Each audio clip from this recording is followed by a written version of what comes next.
Why would you want to tell a story in 3 acts? Because that's the way we're used to listening to stories. It's the way we're used to watching movies, television plays. They're all in 3 acts, whether they actually say it's 3 acts or not. If you go to a theater, you may find an occasional 4-act play, but acts 2 and 3 are really the 2nd act. Act 4 is really the 3rd act. The reason I tell you this is because I learned it the hard way. I wrote for television many years ago, and I wrote with a guy who was an experienced dramatist. And I probably learned more about writing from him than any classroom opportunity I ever had. And he said, we always have to start with a crisis or a conflict. And Lamar did that. He didn't do it right at first, but he did it really in the opening of his speech. He finally got to that conflict. Newberry versus Chapin. And who was in conflict? The woman who became his wife. I've been writing a novel for several years. Writing a novel is really a long process, particularly when you've got a family, like Lamar has. Of course, mine are grown, but we still are very close. We run 3 businesses, so the weekend is about the only time I have to work on this novel, but it is an autobiographical novel. It really involves when my wife and I first met. And I thought, well, how would Joe Fantel was his name, my writing partner, and we wrote, I can't believe it. We wrote a movie together, we wrote several television plays together, and it was a great experience. So when my wife and I first met, there was a conflict. She was introduced to me by my boss as the new reporter who was going on the management training program. And I thought to myself, what am I, chopped liver? You never offered me a management training program.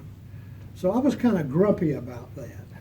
And she thought, oh, what a grumpy old guy. Right? Now that was 56 years ago. So we were both still young then. So that's where I thought the novel was going to begin. So that's where I started writing the novel, was this kind of confrontation over the management training program. I was an ambitious guy, and she was an ambitious woman, and so anyway, you'll have to read the novel to get the rest of the story. But I have since decided to start the novel at a different point. The theme of the novel is really a shattered vision. The guy who hired me had this great vision of a newspaper that embraced its readers. It explained a complicated world in terms they could understand. And we spent hours talking about this. Well, 4 months after I came to work at that newspaper, he had a stroke and died in the hall. So I thought, well, you know, when I was, original concept of this was a kind of a comic love story about my wife and me. But then I decided that there was a bigger theme in that, and that is that we both believed in the same thing. We believed in Lloyd's vision. So I began the novel the other night with Lloyd's death. Now, getting to Lloyd's death, I haven't told the reader how he died or what effect it had on everybody at the newspaper. So that's the backstory that I've got to weave into the opening chapters of the book. And the reason I tell you this is because choosing how you're going to open your story, whether it's in a speech, whether it's in anything that, a narrative that you want to share with your family, other people, or right here at Toastmasters, always find a theme that you want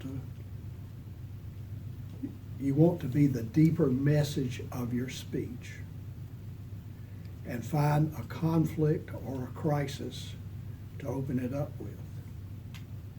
And I'll talk about that with Lamar just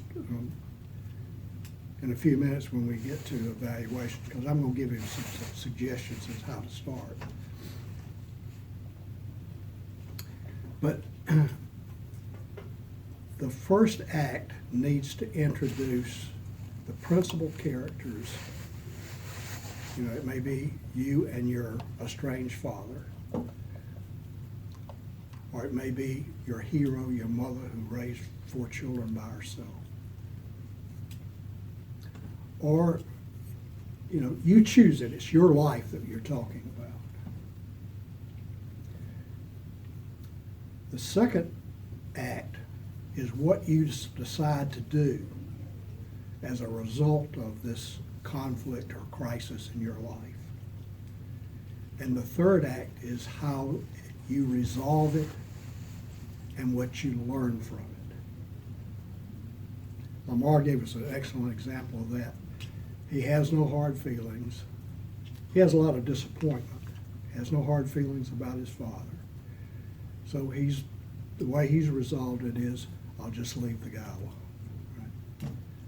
So think about that when next time that you're starting to craft either on paper or in your mind, how you're going to tell that story to us at Toastmasters, your Toastmasters family, your brothers and sisters in Toastmasters, how you're going to share that point in your life that you think not only helps you look for the more profound lessons that it taught you, but that you can share with us.